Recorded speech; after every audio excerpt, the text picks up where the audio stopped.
Turkish Foreign Minister Hakan Fidan has met with Marco Rubio at the State Department during a visit to Washington. Fidan is asking U.S. officials in Washington this week to remove U.S. sanctions on Turkey and let the country back into a crucial fighter jet program as Ankara seeks a warming of ties with Washington under the administration of President Donald Trump.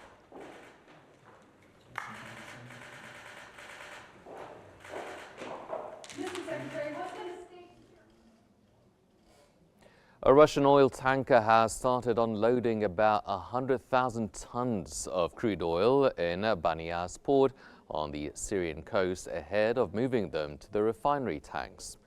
Two tankers hit by U.S. sanctions arrived in Syria last week, days after Moscow made its first known delivery of diesel there in more than a decade. The second tanker, Sakina, is still on its way to Banias with another 100,000 tons of oil. LSEG data showed and was set to arrive on March 25th.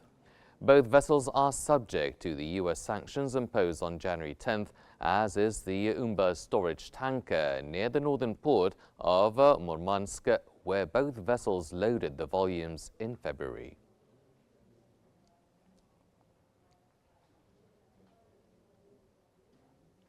Australia's consumer inflation has slowed in February, helped by a fall in electricity prices, while the continued easing in home building costs and rents supported the case for more rate cuts in the months ahead.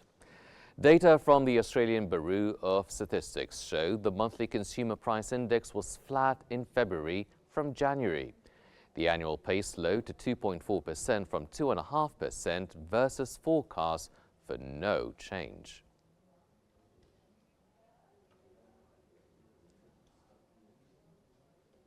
A leading indicator of Japan's service sector inflation hit 3% in February. Service sector inflation is being closely watched by the Bank of Japan for clues on whether prospects of sustained wage gains will prod firms to continue raising prices and keep inflation sustainable around its 2% target.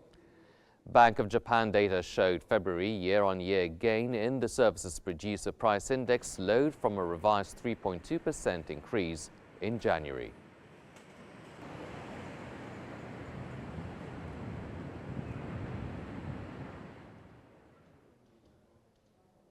Oil prices have edged higher on supply concerns, with the U.S. stepping up efforts to limit Venezuelan and Iranian oil exports, while a bigger than expected drop in U.S. crude inventories also lent support.